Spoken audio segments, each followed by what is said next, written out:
15 de setembro de 2023, São Paulo. No Laboratório de Restauração Digital do Museu da Força Expedicionária Brasileira, o técnico em conservação Diego Moreira havia processado centenas de fotografias da Segunda Guerra Mundial. Mas naquela manhã de sexta-feira, uma imagem em particular chamou sua atenção. A fotografia chegara através de uma doação anônima, envelope pardo sem remetente, apenas com o carimbo dos Correios, datado de 3 semanas antes.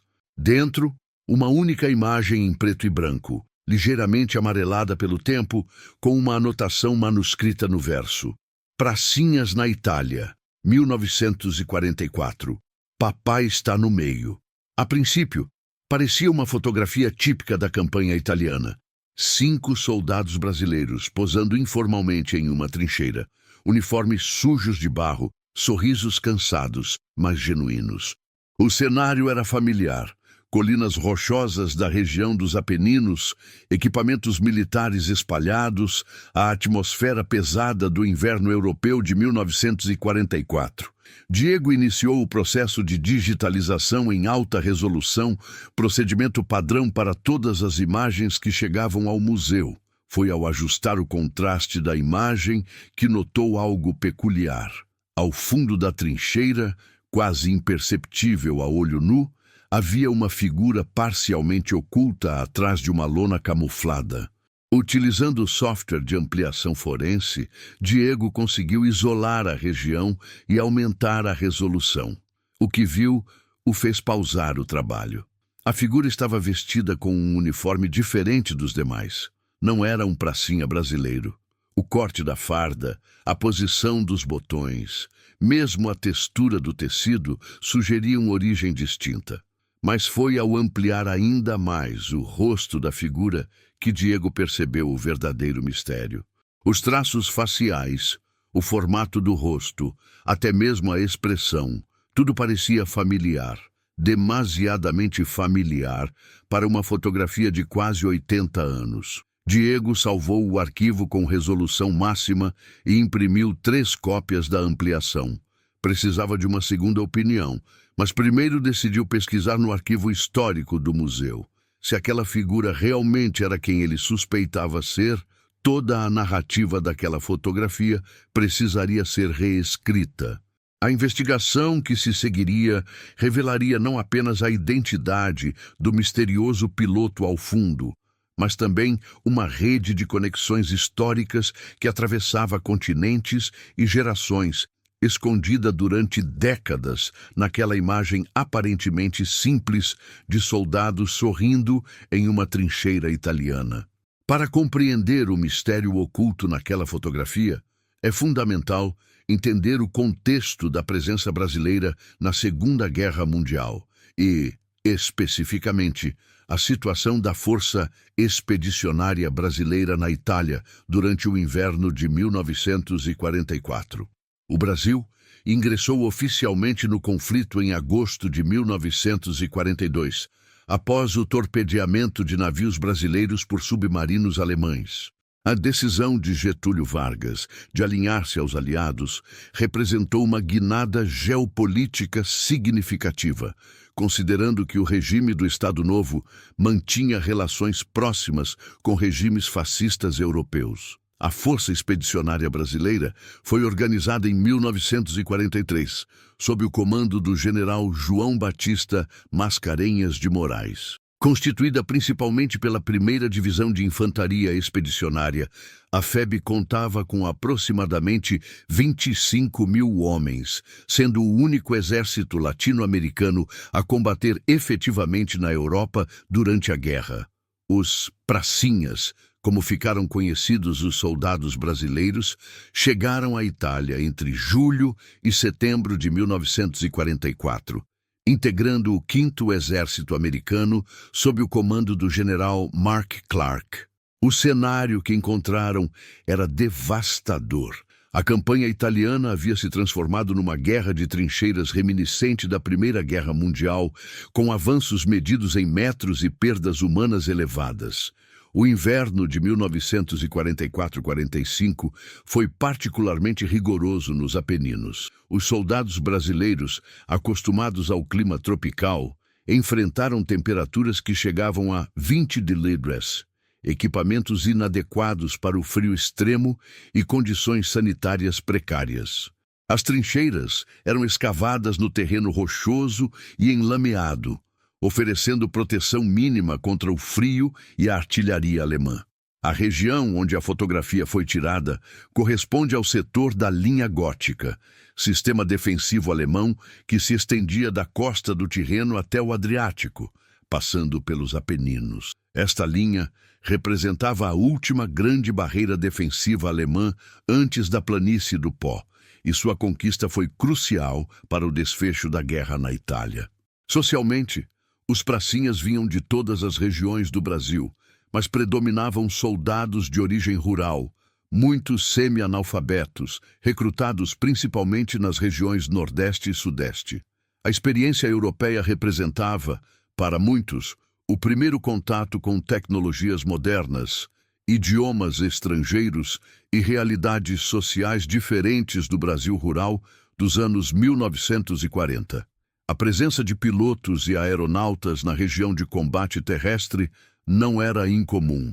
A primeira esquadrilha de ligação e observação operava pequenas aeronaves para reconhecimento e direcionamento de artilharia, enquanto pilotos de outras nacionalidades frequentemente realizavam missões de apoio ou evacuação médica em pistas improvisadas próximas às linhas de frente. O intercâmbio entre forças militares aliadas era constante. Americanos, brasileiros, ingleses, franceses livres, sul-africanos e até mesmo elementos de resistência italiana operavam na mesma região, criando um mosaico multicultural nas zonas de combate. Documentos de época registram a presença de observadores militares, correspondentes de guerra, pilotos em trânsito e oficiais de ligação de diversas nacionalidades. Esta complexa realidade militar e social criou condições onde encontros aparentemente improváveis podiam ocorrer, especialmente em momentos de pausa nos combates, quando soldados de diferentes origens compartilhavam espaços, suprimentos e, ocasionalmente, posavam para fotografias que documentariam para a posteridade esses breves momentos de humanidade em meio ao horror da guerra. Diego Moreira sabia que precisava de ajuda especializada. Na segunda-feira seguinte à descoberta, procurou a doutora Helena Vargas, historiadora especializada em Segunda Guerra Mundial e consultora do museu há mais de 15 anos. Helena havia defendido sua tese de doutorado sobre a participação brasileira na campanha italiana e mantinha contatos em arquivos militares de diversos países. A primeira etapa da investigação consistiu na análise técnica da fotografia. Utilizando equipamentos de datação por análise química do papel e revelação, confirmaram que a imagem datava realmente de 1944. O tipo de emulsão fotográfica, a granulação característica e até mesmo a composição química do papel correspondiam aos materiais disponíveis durante a guerra. Helena iniciou a pesquisa nos arquivos da FEB, localizados no Arquivo Histórico do Exército Mista, no Rio de Janeiro. A anotação manuscrita no verso da foto, Papai está no meio, forneceu a primeira pista concreta. Através de análise grafológica, conseguiram determinar que a caligrafia era feminina, provavelmente de alguém nascido entre 1920 e 1930. A busca nos registros militares revelou que a fotografia havia sido tirada na região de Monte Castelo, durante uma pausa nos combates em novembro de 1944. Os 5 soldados brasileiros foram identificados através dos registros de posicionamento das unidades. Eram membros do 6º Regimento de Infantaria, todos sobreviventes da guerra. O soldado do meio, mencionado na anotação, era o Cabo Antônio Silva Santos, natural de Ribeirão Preto, São Paulo. Através dos registros genealógicos e cartoriais, Helena localizou os descendentes da família Santos. A filha mais velha, Maria Santos Oliveira, ainda estava viva, com 89 anos, residindo em Araraquara. O encontro com Dona Maria foi revelador. Ela confirmou ser a autora da anotação manuscrita e contou que a fotografia permanecera guardada em uma caixa de sapatos durante décadas, junto com outras lembranças de guerra do pai. Papai nunca falava muito da guerra, relatou ela, mas sempre disse que tinha feito um amigo muito especial na Itália, alguém que salvou a vida de muitos brasileiros. Dona Maria entregou aos pesquisadores o diário pessoal do pai, escrito durante a campanha italiana. As anotações eram esparsas, mas uma entrada de 23 de novembro de 1944 chamou atenção. O piloto americano pousou de emergência hoje. Ferimento na perna. Ficou conosco 3 dias. Homem corajoso. Falava um pouco de português. Disse que já tinha estado no Brasil antes da guerra. A menção ao piloto americano levou Helena a expandir a pesquisa para os arquivos militares americanos. Através do National Personnel Record Center, em Missouri, e com auxílio de colegas historiadores americanos, iniciaram a busca por registros de pilotos que operaram na região dos Apeninos em novembro de 1944. Paralelamente, Diego submeteu a fotografia ampliada a uma análise de reconhecimento facial forense, comparando os traços do misterioso piloto com bancos de dados de pilotos militares americanos da Segunda Guerra Mundial. O sistema identificou 3 possibilidades com alto grau de probabilidade. A primeira correspondência levou a arquivos classificados que só foram liberados em 2019. O piloto identificado era o tenente William Bill Thompson, do 303 5º Esquadrão de Caça da 12ª Força Aérea Americana. Seus registros indicavam que havia desaparecido em ação no dia 23 de novembro de 1944, sobre os Apeninos italianos. Mas havia uma inconsistência perturbadora nos documentos. Segundo os registros oficiais, o tenente Thompson havia morrido no acidente. Sua família recebera a notificação oficial de morte em combate em dezembro de 1944. Havia até mesmo um memorial em seu nome no cemitério de sua cidade natal, Cedar Falls, Iowa. Helena decidiu aprofundar a investigação nos arquivos militares classificados. Através de solicitações formais baseadas na Lei de Acesso à Informação Americana, conseguiu acesso a documentos anti-sigilosos sobre operações especiais da 12ª Força Aérea na região. Foi então que descobriu o Projeto Mercury, uma operação militar ultra-secreta que envolvia pilotos americanos em missões de reconhecimento profundo atrás das linhas inimigas. Os pilotos selecionados eram oficialmente dados como mortos em combate para proteger suas identidades reais durante missões clandestinas. O quebra-cabeças começava a se formar, mas ainda restava uma peça fundamental. Como um piloto americano oficialmente morto em 1944 aparecia em uma fotografia com soldados brasileiros. E por que sua presença havia sido mantida em segredo durante quase 80 anos? A resposta viria de uma fonte inesperada. A pista definitiva chegou através de um telefonema inesperado. Margaret Thompson Hayes, de 78 anos, neta do tenente William Thompson, havia lido sobre a pesquisa em um fórum online de genealogia militar. Ela contatou o museu, afirmando possuir documentos familiares que poderiam esclarecer o mistério. Margaret viajou de Cedar Falls, Iowa, até São Paulo, carregando uma maleta de couro que pertencera ao avô. Dentro, ela guardava cartas, fotografias e, mais importante, um diário detalhado que o tenente Thompson manteve secretamente durante suas missões na Itália. O diário revelou a verdadeira história.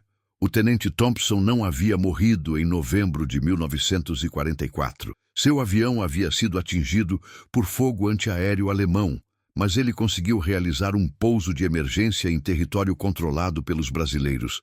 próximo à posição do 6º Regimento de Infantaria. A entrada do diário de 23 de novembro de 1944 era detalhada. Pousada forçada nas linhas brasileiras. Ferimento leve na perna esquerda. Os pracinhas me receberam como herói. Não falo português muito bem, mas conseguimos nos comunicar. O cabo Antônio é um sujeito extraordinário, ex-mecânico de aviões em São Paulo. Está me ajudando a reparar o rádio da aeronave.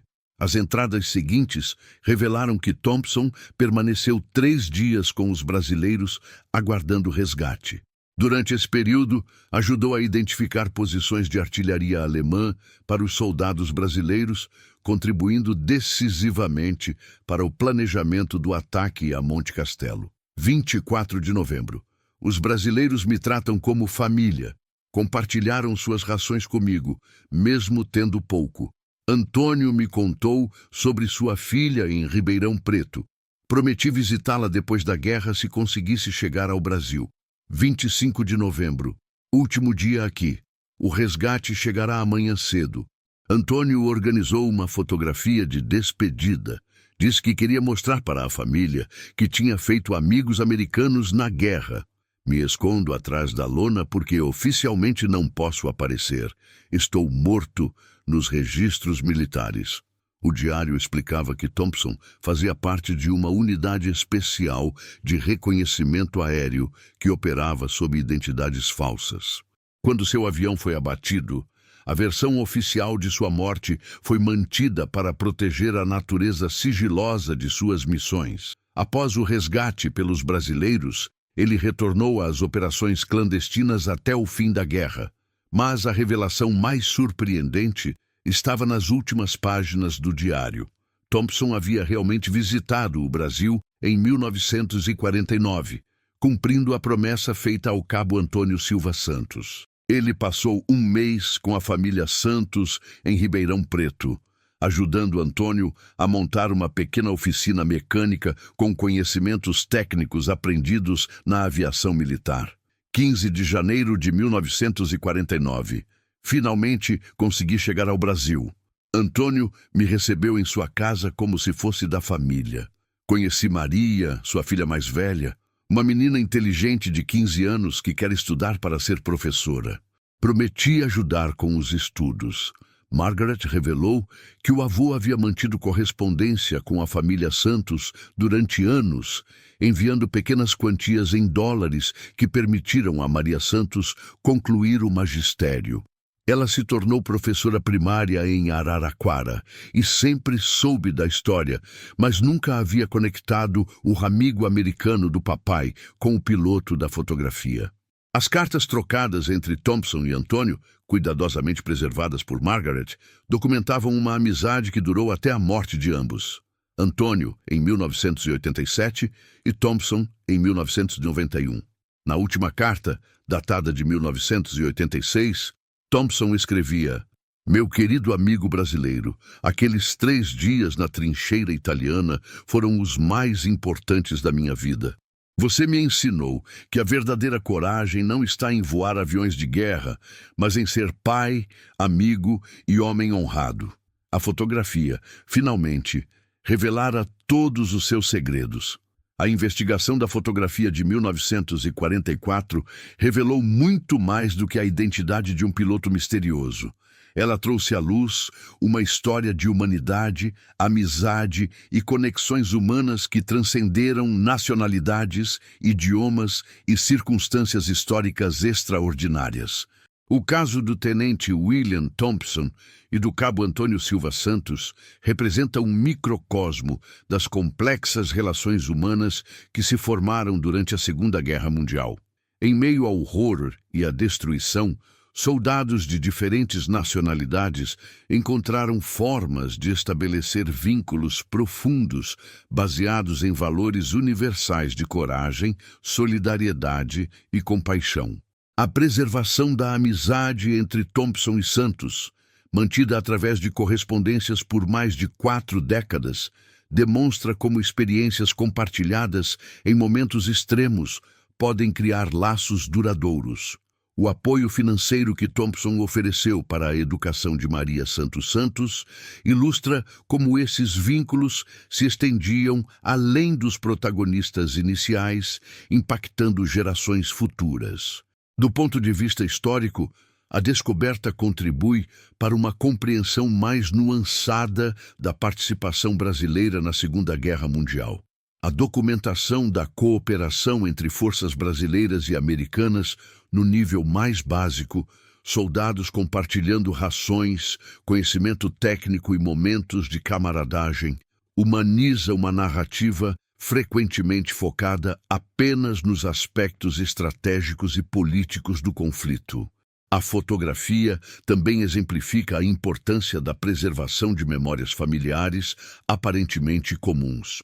Durante décadas, aquela imagem permaneceu guardada em uma caixa de sapatos, considerada apenas uma lembrança pessoal sem maior relevância histórica. Sua análise revelou conexões internacionais, operações militares secretas e relacionamentos humanos que enriquecem significativamente o registro histórico da época. A investigação destacou ainda a relevância das novas tecnologias na pesquisa histórica. Sem as ferramentas de restauração digital e análise forense, o rosto do tenente Thompson permaneceria para sempre uma figura imprecisa ao fundo da imagem. A possibilidade de ampliar, contrastar e analisar detalhes microscópicos permitiu que uma história oculta por 8 décadas viesse à tona. Margaret Thompson Hayes decidiu doar o diário do avô e toda a correspondência com a família Santos para o Museu da Força Expedicionária Brasileira. Essas histórias pertencem ao povo brasileiro tanto quanto ao americano, declarou ela na cerimônia de doação. Meu avô sempre disse que alguns de seus melhores momentos foram passados com os pracinhas brasileiros. Dona Maria Santos Oliveira, aos 89 anos, pôde finalmente compreender plenamente a história que o pai carregara consigo durante toda a vida. Papai sempre falava do amigo americano com muito carinho, mas eu nunca imaginei que ele estava escondido naquela fotografia o tempo todo, disse ela, emocionada, ao ver a imagem ampliada pela primeira vez. A fotografia de 1944, agora devidamente catalogada e preservada no acervo permanente do museu, continua sendo exibida com sua história completa. Mais do que um documento militar, ela representa uma ponte entre culturas, gerações e continentes, lembrando os visitantes de que, mesmo nos momentos mais sombrios da história humana, a capacidade de formar conexões genuínas e duradouras permanece como uma das características mais nobres do ser humano. O caso também estabeleceu um precedente importante para a pesquisa de imagens históricas no Brasil. Outras fotografias do acervo passaram a ser submetidas a análises forenses similares, revelando detalhes e histórias anteriormente despercebidos. O projeto, batizado de Memórias Ocultas, já identificou mais de 50 casos onde ampliações digitais revelaram informações históricas relevantes. Diego Moreira, que iniciou a descoberta, resumiu o impacto da investigação. Essa fotografia nos ensinou que cada imagem histórica pode conter múltiplas camadas de significado. Nossa responsabilidade como preservadores da memória é garantir que essas histórias não se percam no tempo. A história do Tenente Thompson e do Cabo Santos permanece como testemunho de que, mesmo em circunstâncias extraordinárias, como uma guerra mundial, os valores humanos fundamentais conseguem florescer e criar legados duradouros. A fotografia de 1944, finalmente revelada em sua plenitude, continua sorrindo para as futuras gerações. Não apenas 5 soldados brasileiros, mas 6 homens de 2 nacionalidades unidos pela experiência compartilhada da guerra e pela promessa de uma amizade que atravessaria décadas. Em 2024, 80 anos após aquele momento congelado, no tempo em uma trincheira italiana, a imagem permanece como prova tangível de que as melhores histórias humanas frequentemente aguardam pacientemente para serem descobertas, escondidas à vista de todos, esperando apenas o olhar atento de quem sabe que cada fotografia pode guardar segredos extraordinários.